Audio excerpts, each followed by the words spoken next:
Un territoire laissé en libre évolution, comprenez avec le moindre impact humain depuis 2013.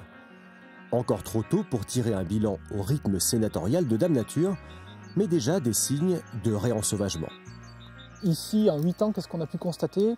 C'est déjà une quiétude qui s'est installée. Des oiseaux qui vont préférer venir sur les lacs de réserve de vie sauvage plutôt que sur les lacs alentours. Et puis ça va être des observations qui auraient pu peut-être avoir lieu ailleurs, mais en tout cas on les a faites ici, de retour d'espèces comme la loutre, de présence très régulière, enfin, en permanence, de belles populations de genettes. Et puis on a des observations un peu plus rares, toujours liées à ce couloir migratoire, le balbuzard pêcheur, la cigogne noire, le crabier chevelu. Donc ce sont toutes des espèces qui d'ordinaire ne sont pas ou très peu vues sur ce secteur.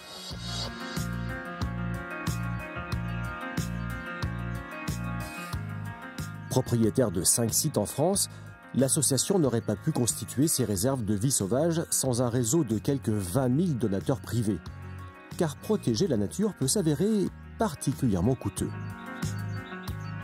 Créer une réserve de vie sauvage, c'est soit on achète, alors on a eu la chance, par exemple la réserve des Deux Lacs, ça a été une donation, donc elle n'a pas coûté cher, mais après tous les autres projets, on rachète à des propriétaires privés, donc il faut racheter au prix du marché. Et la réserve du Vercors qui fait 500 hectares, c'était quand même 2 350 000 €. Ça veut dire qu'il faut trouver beaucoup de gens qui soutiennent l'initiative et qui participent à nos côtés pour faire ces projets, parce que c'est sans argent public. Mais l'initiative ne fait pas l'unanimité sur le territoire. Cohabitation difficile et opposition idéologique.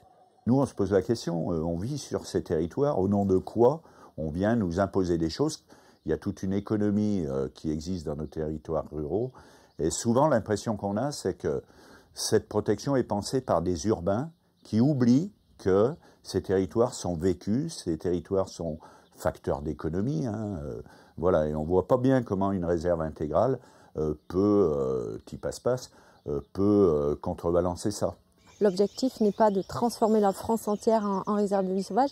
Ça serait totalement immature politiquement, en termes de société, parce qu'on a besoin de vivre, on a besoin de se nourrir.